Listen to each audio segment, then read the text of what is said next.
I didn't know what I was doing. The night after the divorce, I found myself standing outside a cheap motel, holding a single suitcase in my hand. The neon sign above buzzed like it was broken, casting a sickly red glow onto the cracked pavement beneath my feet. I wasn't looking for comfort. I wasn't looking for anything. I just needed to be far away from the house, from the life I'd built. When the door swung open, a wave of stale air hit me, the kind of air that reminded you of places people go when they've run out of options. I was one of those people now. I didn't think about it much. I didn't want to think about it. All I knew was I had nowhere else to go. The motel wasn't the worst place I could have stayed, but it was close. The wallpaper was peeling, the carpet was stained, and the faint smell of cleaning products barely covered the dampness in the air. I could hear the distant hum of traffic and the occasional shout from a group of teenagers passing by. No one cared here. No one asked questions. I didn't expect anyone to be in the lobby when I walked in. In fact, I didn't want anyone to be there. But of course, there was someone, a man, maybe in his 50s, sitting behind the counter, his face hidden behind a newspaper. He looked up only long enough to see me, then returned to his reading, as though I was just another faceless guest checking into an anonymous, dirty room. Room 5, he muttered without looking at me, sliding a key across the counter. I didn't say anything, just grabbed the key and turned to leave. But before I could get to the door, the man's voice cut through the air like a sharp blade. Your ex-wife's going to regret it. I froze. It wasn't a question. It wasn't a comment you just throw out there to a stranger in the lobby of a seedy motel. It was like he knew, like he had some insight into my life, and for a moment, I thought I had imagined it. But no, the man was staring at me over the top of his newspaper now, his eyes fixed on me with a strange intensity. What? I managed to croak, unsure whether I should turn around or keep walking. He set the paper down slowly, his hands never shaking, his expression unreadable. You're not the first guy to come through here after something like that, he said, his voice low and almost casual. Not the first to get burned. The way they all act like everything's fine, like they've won, when they've really just lost. I didn't understand what he meant. Maybe I wasn't supposed to. I could feel a knot in my stomach forming, but it wasn't the type of nausea I was used to. It wasn't the heartbreak I had been carrying for the past few days. This felt different. Like something darker was hanging over me, and this man, this random motel clerk, had just thrown it in my face. Who are you talking about? I asked, not sure if I wanted to know the answer. The man paused for a long moment, as though he was deciding how much to tell me. Everyone, he finally said, pushing his glasses up his nose. The ones who think they've gotten away with it. The ones who think they've moved on, left behind all the wreckage. They don't realize it, but something always catches up with them. I shook my head, trying to dismiss what he was saying. It wasn't making any sense. This wasn't some cryptic fortune cookie message. I didn't need his words rattling around in my brain, making everything worse. But when I turned to leave, he spoke again.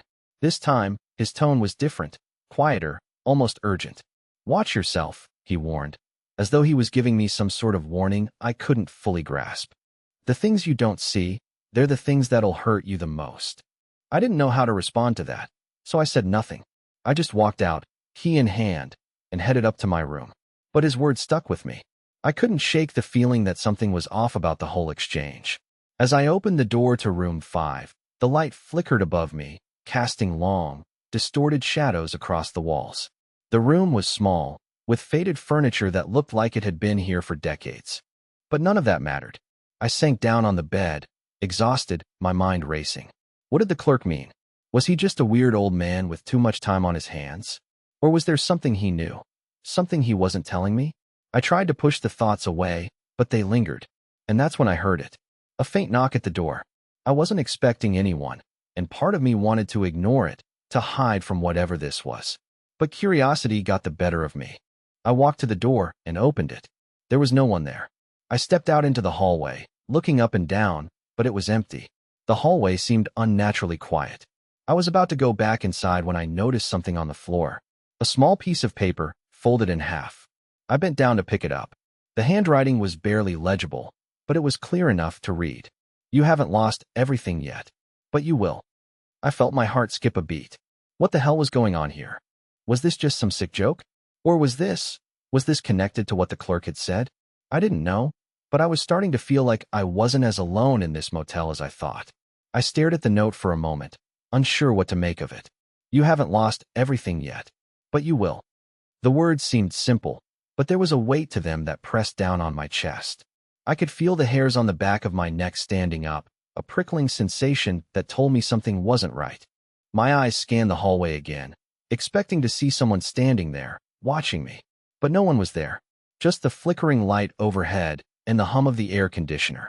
I stepped back into my room, closing the door behind me. My fingers gripped the paper as I sat on the edge of the bed. I felt unsettled. Maybe it was nothing, just some prank or a coincidence. People leave notes like that all the time, don't they? Especially in places like this. But the clerk's words came rushing back to me. The ones who think they've gotten away with it. They don't realize it, but something always catches up with them. What did that mean? Was he talking about Clara? Was he talking about me? I had no answers, only questions. But then again, that's all I had in the last 24 hours. Questions that I couldn't escape. How had I gotten here? Why hadn't I seen what was coming? I thought I knew Clara better than anyone. But now I was standing here, in the middle of nowhere, with nothing but a suitcase and a stranger's cryptic words ringing in my ears. I threw the note onto the bed and went to the bathroom to wash my face.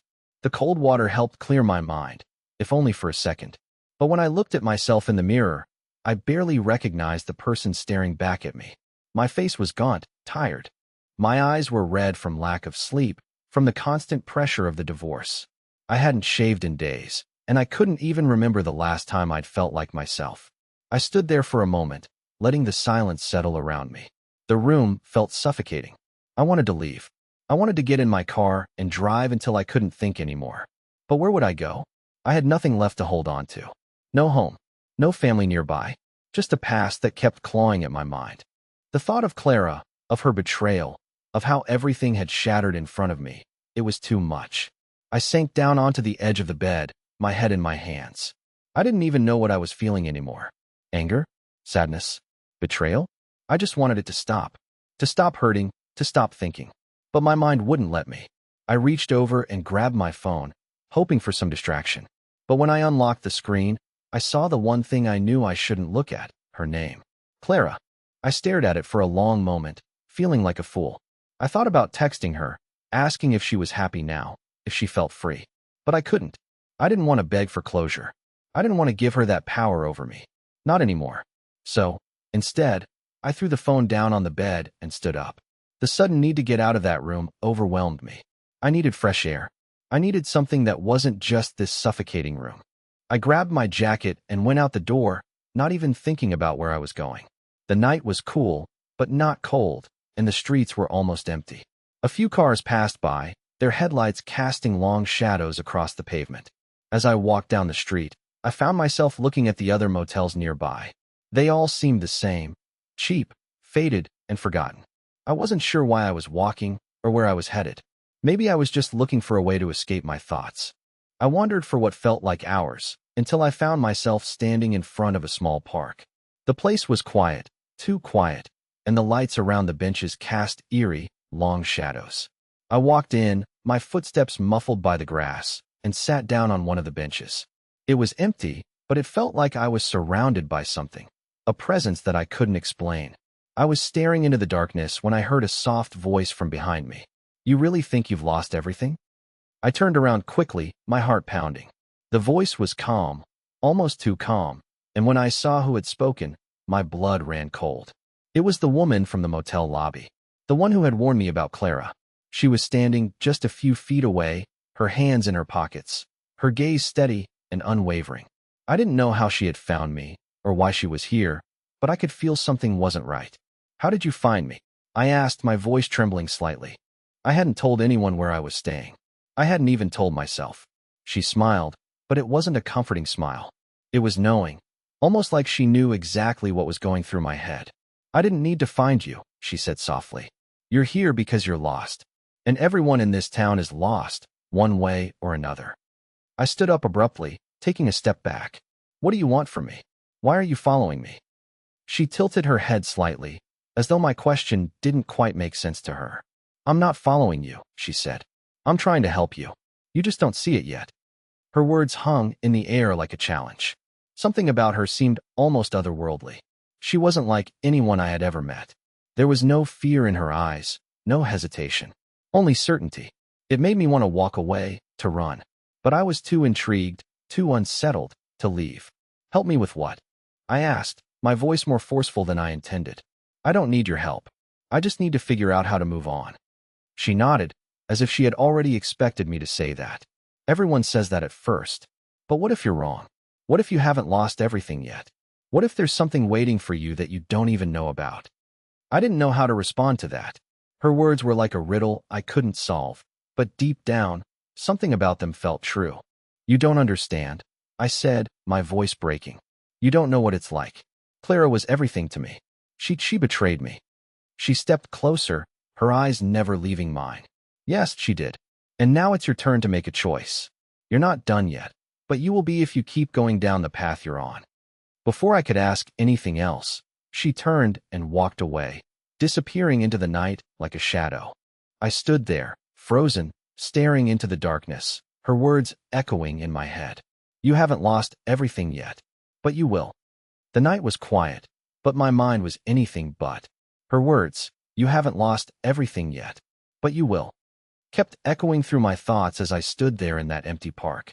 The air had a strange stillness to it, as if the whole world was holding its breath, waiting for something to happen. I hadn't moved. I wasn't sure if I even could. The woman had disappeared into the night so effortlessly, like she was part of it, and I was left standing there with nothing but questions and confusion. Why had she said that? What did she know? And how had she known where I was? I finally snapped out of my trance when I realized how cold I had gotten. My jacket didn't feel like it was enough to fight off the chill, but I wasn't going back to the motel room. Not yet.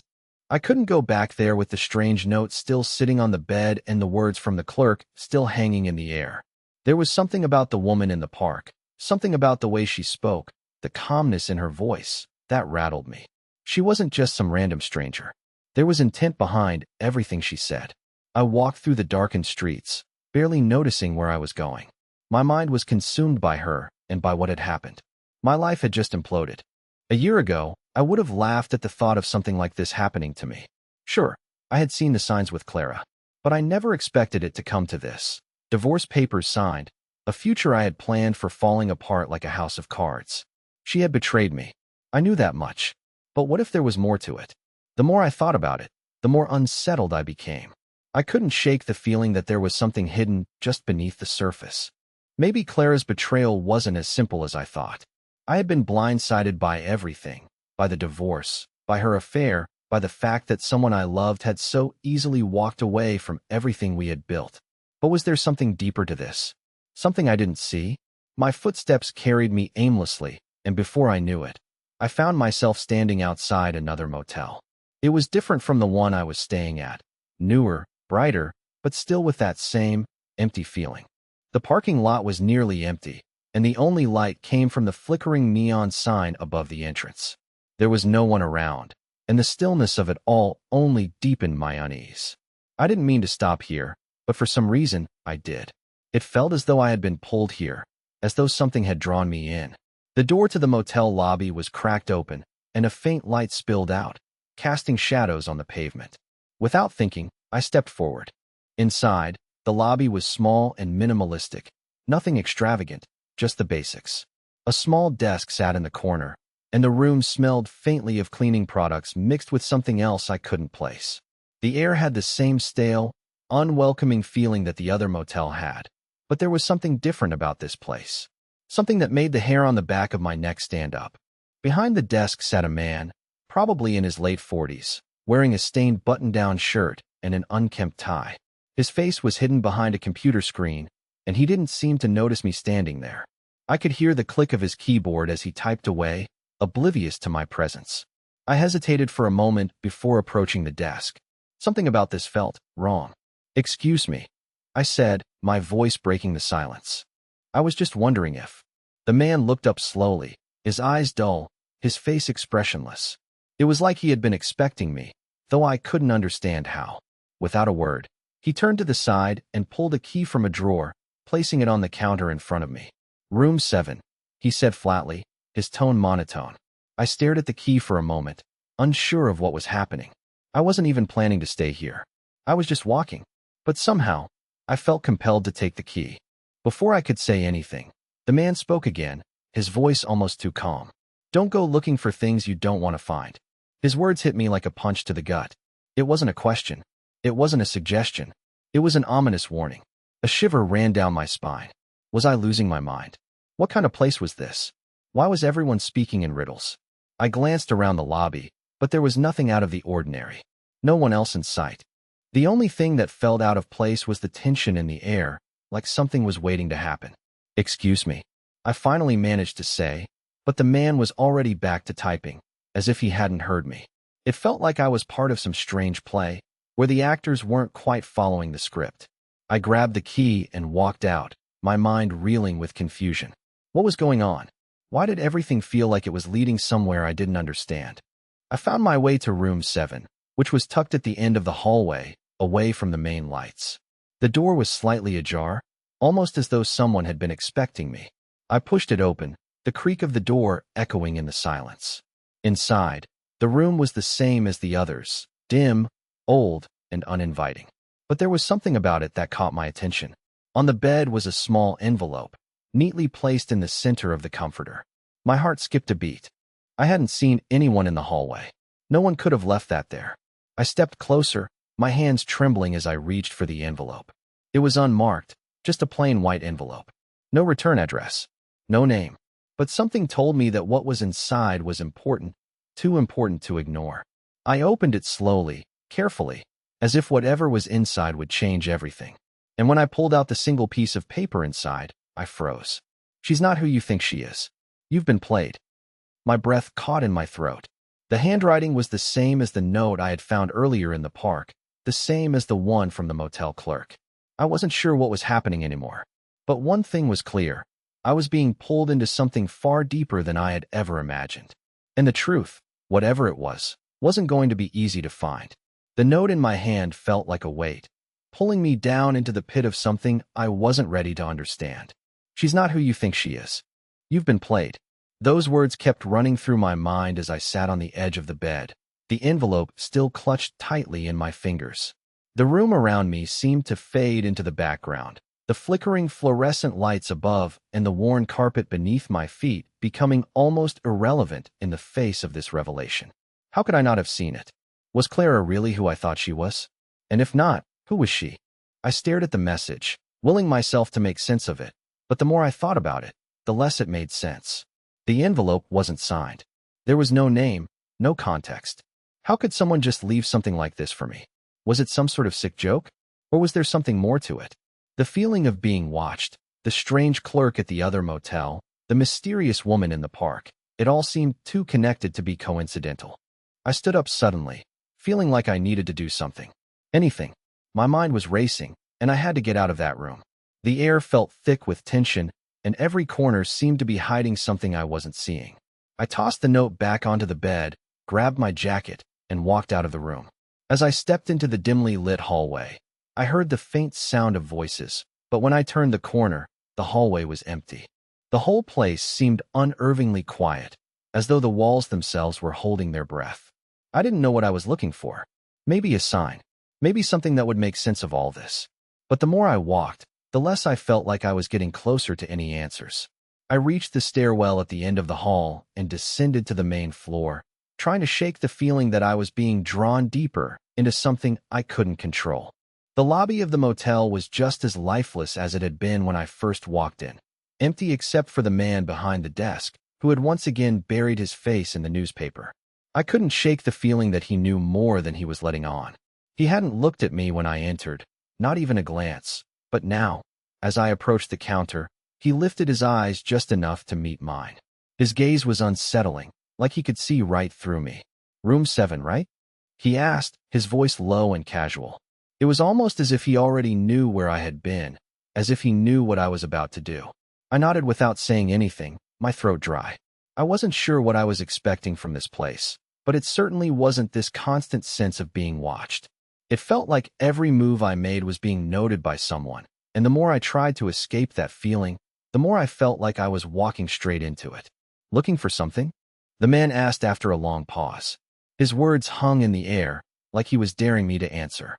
I stopped in my tracks. I hadn't said anything out loud, hadn't made any attempt to draw attention to myself. So how did he know?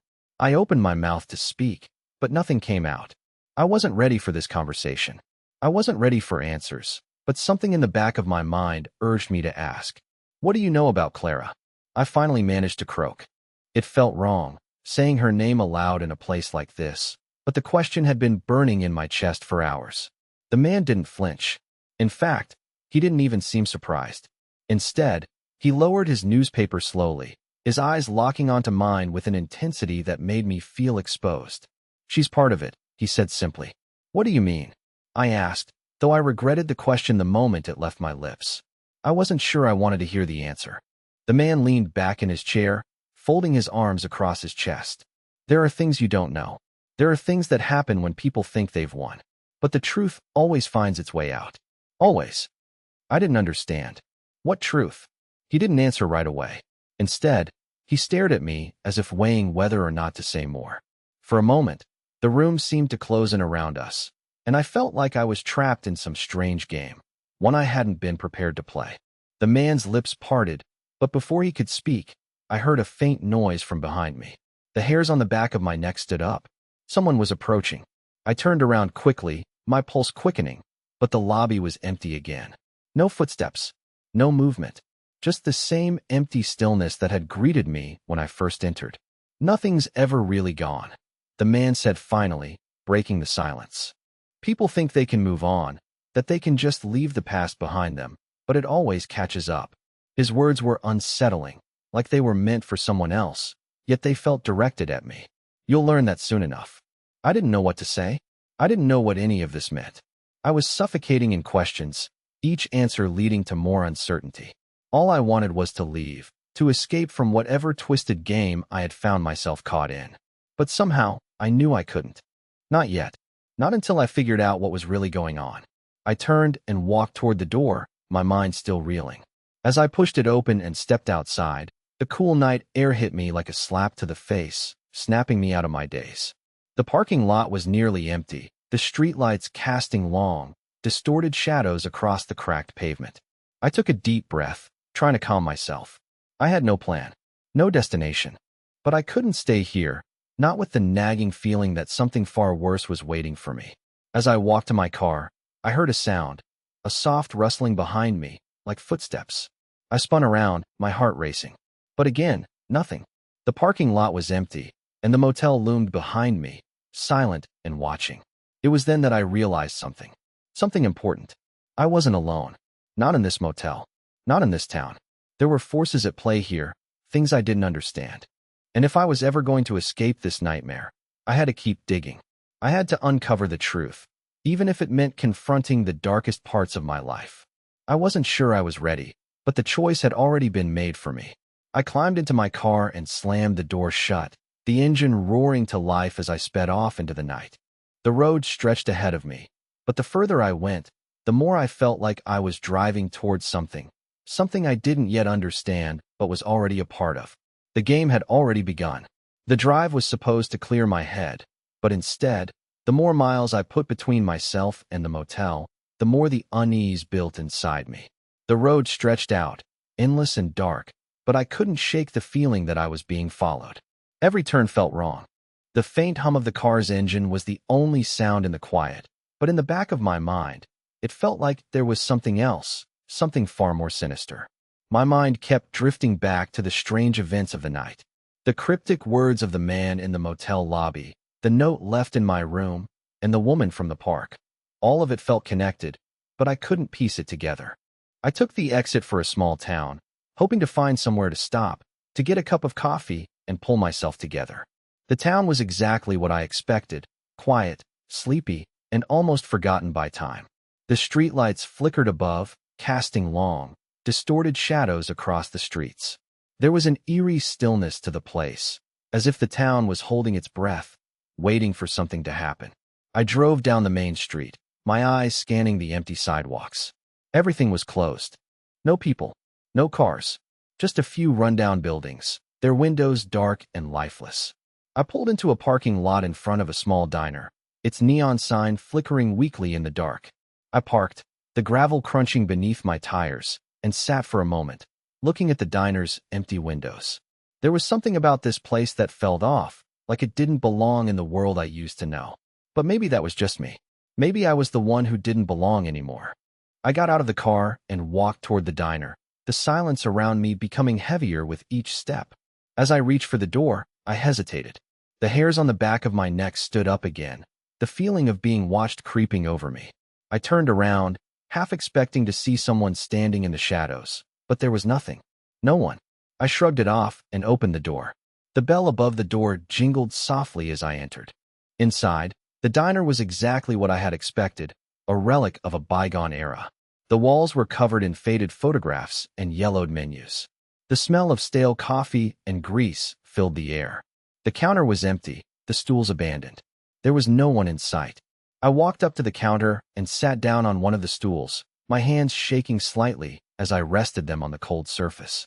A few moments later, a woman appeared from the back.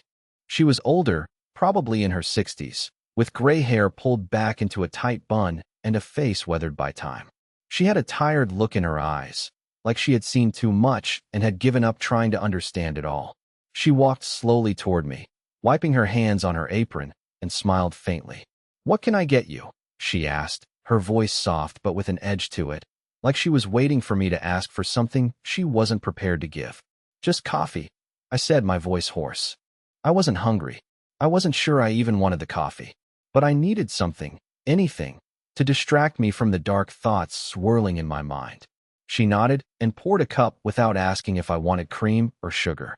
The silence between us stretched out, thick and uncomfortable. I stared at the cup in front of me, my mind still reeling from everything that had happened in the last 24 hours. Clara, the divorce, the motel, the strange people, and the cryptic messages. What did it all mean? What was I supposed to do with all of it? "You're not from around here, are you?" the woman asked, breaking the silence. I looked up at her, startled by the sudden question. "No," I replied. "Just passing through." She nodded as though she expected that answer. "Not many people come through here anymore," she said, her voice distant, as if she was speaking to herself. "Not after dark, at least." I frowned, confused. "What do you mean?" She glanced around the empty diner, her eyes narrowing. "This place, it's not what it seems. People come here for all sorts of reasons. Some of them looking for answers. Some of them trying to run away from things. But they all leave eventually, and not all of them make it." The words hung in the air like a warning, but I wasn't sure what to make of them.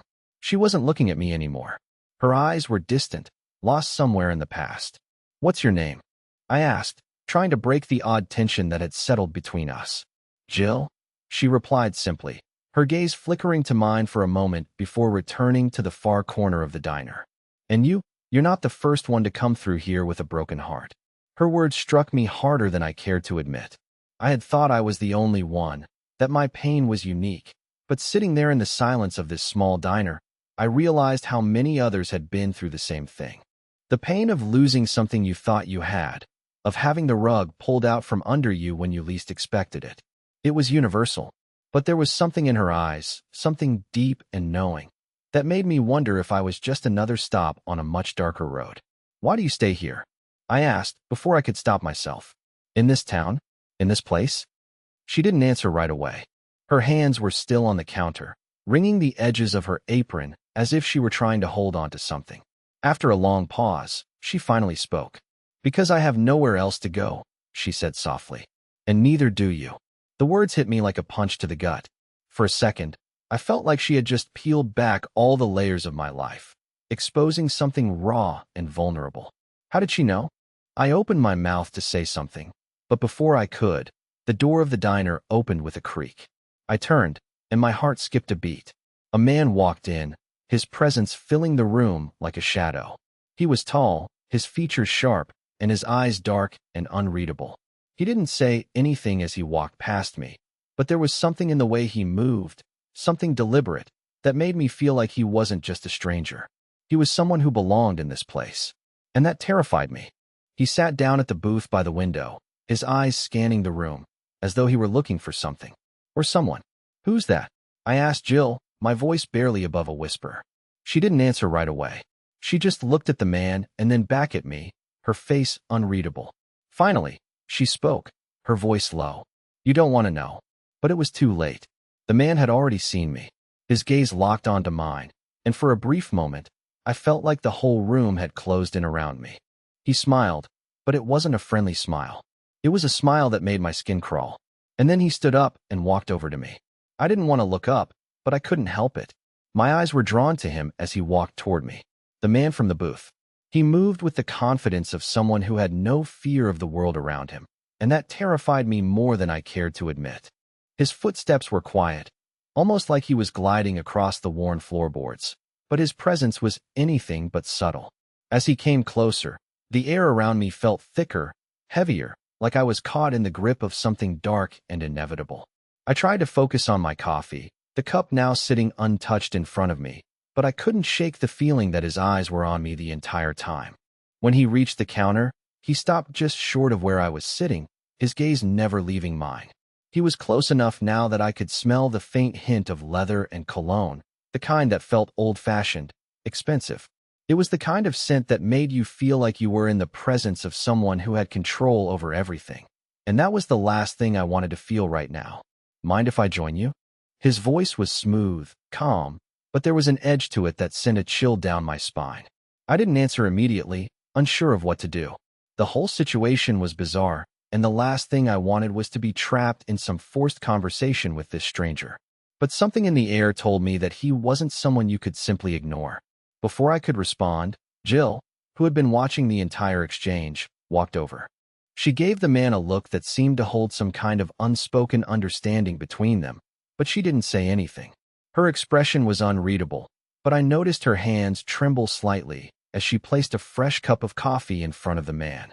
Go ahead, she muttered quietly, her eyes briefly meeting mine before she walked back to the counter, her pace slow and deliberate. She didn't look back again. The man took a seat across from me, his eyes still fixed on mine. I know what you're thinking, he said, his voice almost too smooth, too composed. You think I'm just some random guy who stumbled into your life at the wrong time. But I assure you, that's not the case. I stared at him, my heart pounding in my chest. There was no way he could know what I was thinking. There was no way he could know what had happened, what was happening. My life had just exploded into chaos, and I was desperate to make sense of it. But his presence felt like a puzzle piece that didn't belong, and I needed answers. What do you want? I finally asked, my voice sharp, but not as confident as I hoped it would be. His lips curled into a faint smile, one that didn't reach his eyes. Nothing you would want, he said simply, leaning back in his chair. But everything you need. I frowned, completely lost. What are you talking about? I snapped. I don't need anything from you. You don't even know me. He chuckled softly, a sound that was both soothing and unsettling. Oh, but I do. I know you better than you think. The word struck me like a punch to the gut. How could he know anything about me? My life had just fallen apart in ways I didn't understand, and now this stranger was sitting across from me, acting like he knew me.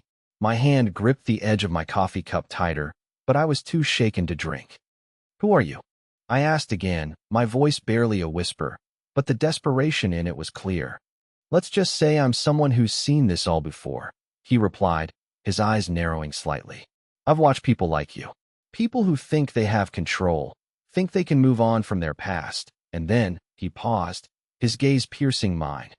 They fall into the same trap over and over. I felt a cold knot form in my stomach. His words felt like they were meant for me, like he was speaking directly to my heart. Was he saying that I wasn't as in control of my life as I thought? That all of this, the betrayal, the divorce, wasn't just bad luck, but some twisted cycle that had already been set in motion? Are you saying this is my fault? I said, my voice rising. That I'm the one to blame for everything that's happened? No, he said, his voice calm but firm. You're not to blame for the choices other people make, but you're responsible for how you react. And that's the part you're getting wrong. His words were a blow to the chest, and for a second, I could barely breathe.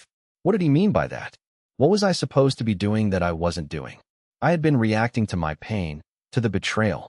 How else was I supposed to react? Before I could respond, he stood up, as fluidly as he had sat down. I didn't come here to lecture you, he said, his voice no longer as cold, but still unsettling.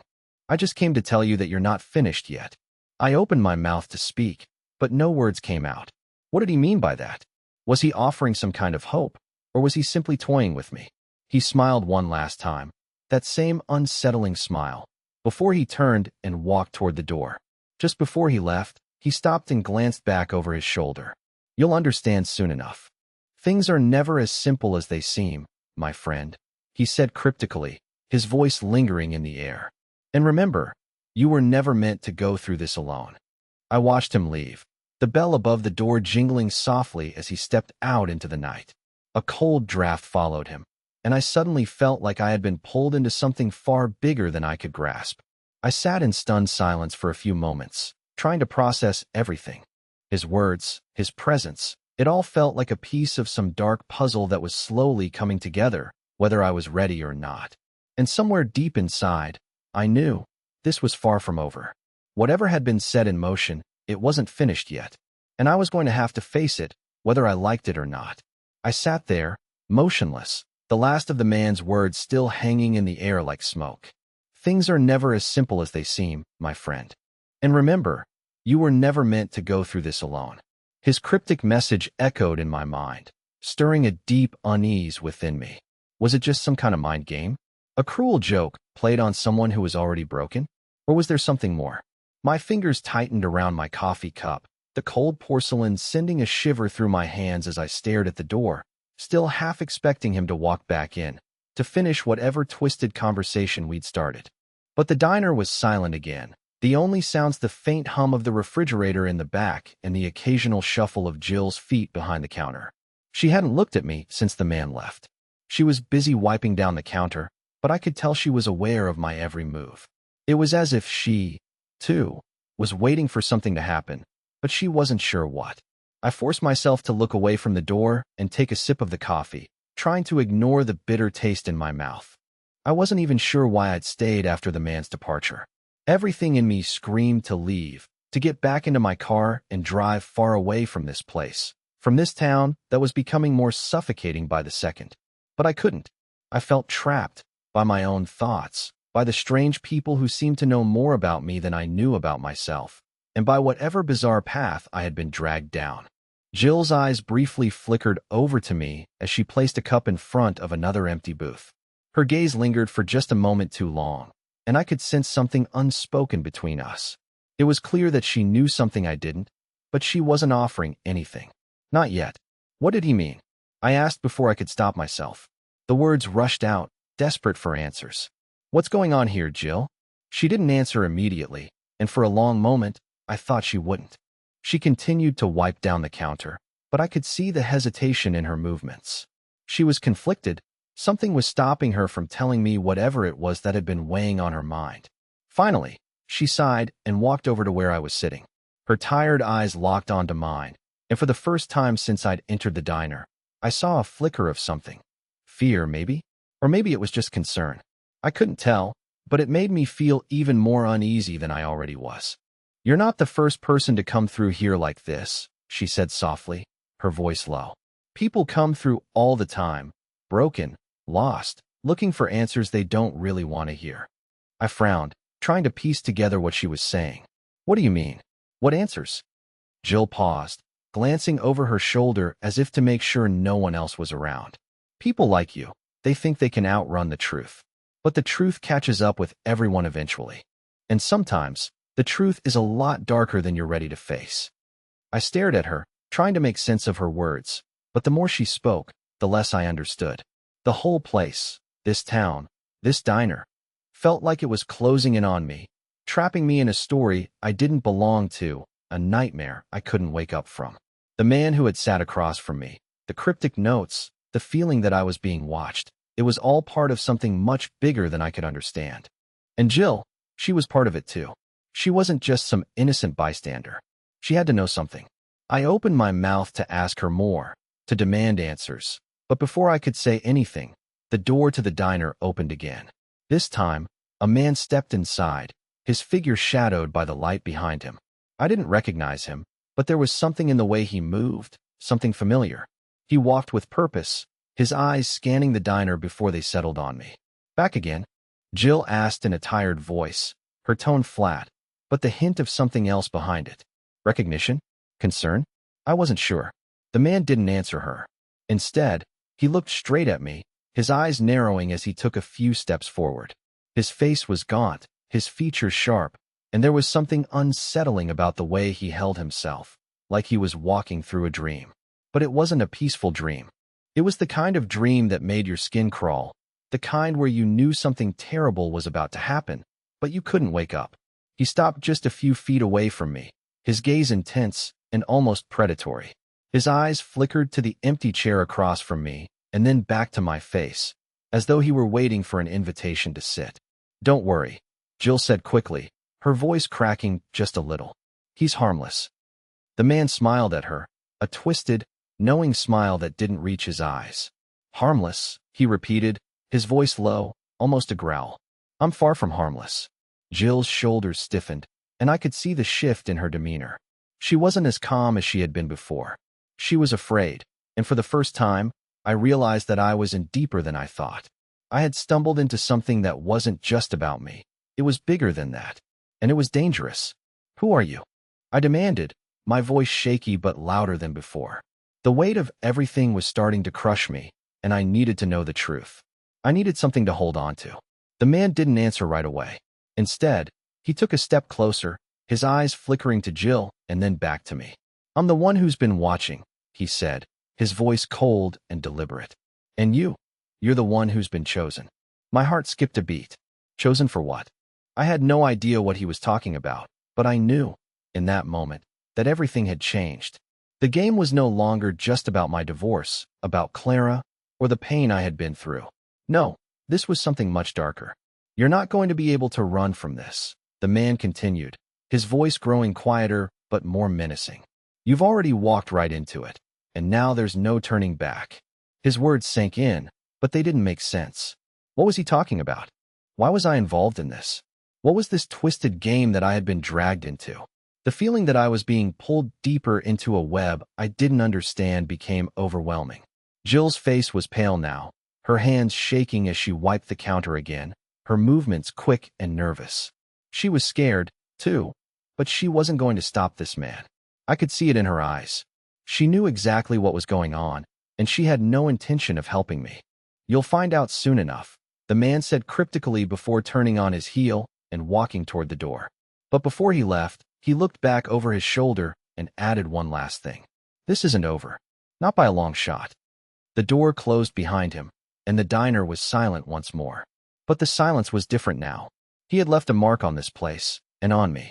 And I knew, deep down, that my life would never be the same again. The door clicked shut behind the man, and the bell above it jingled faintly, signaling the end of his visit. I sat there, frozen in place, my thoughts spiraling out of control. What did he mean by chosen? Why was I dragged into this strange, dark game? My mind raced, struggling to piece together the chaos that had unfolded around me. But as the quiet settled in, I realized something profound. I didn't have to play by their rules anymore. The weight of the moment hung heavily on my shoulders. Jill hadn't moved from her position behind the counter, but I could see her eyes flicker over to me with a mixture of concern and something else, perhaps regret. The tension between us was thick, but it wasn't enough to keep me from doing what I knew I had to do. For the first time in days, I took a deep breath and pushed aside the lingering panic. The man, whoever he was, hadn't won. He wanted me to feel trapped, to feel as if I had no choice, as if I was powerless in this game. But I wasn't powerless. I wasn't a victim of fate or some shadowy force. I was a person with agency, and I would take control back. I stood up slowly, pushing my chair back. Jill's eyes followed me, but I didn't care anymore. I wasn't here for her answers. I was here for my own. I need to go, I said, my voice steady despite everything that had happened. I'm done with this place. Jill opened her mouth, but no words came out.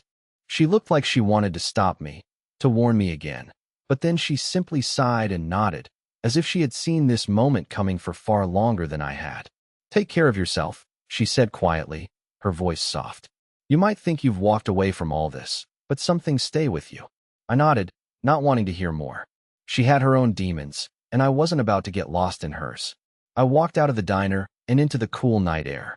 The town that had once felt oppressive, like a trap closing in on me, now felt open, like the first step into a new life. The stars above twinkled brightly, a reminder that the universe was vast, and my place in it was far from over. I walked to my car, every step feeling lighter than the last. For the first time in days, I wasn't consumed by the memories of Clara or the betrayal that had torn me apart.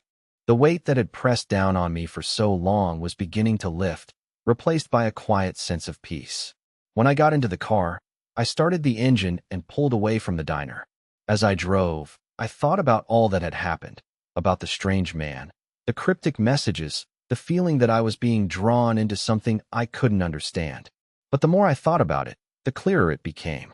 I had been searching for something outside of myself to fix my pain, but in the end, the only thing that could fix me was me. I didn't need the answers from others. I didn't need to understand every detail of the game I had been thrust into. What mattered was that I had the power to choose my own path from here on out. The road ahead felt endless, but in a good way. It was a fresh start, a chance to rebuild, to heal. And I was ready. A smile tugged at my lips as I drove, the weight of the past finally starting to fade into the rearview mirror. The future was uncertain, but it wasn't as frightening anymore. I had the courage to face it, to step forward with my head held high. I wasn't alone, and I never had been, and that was enough.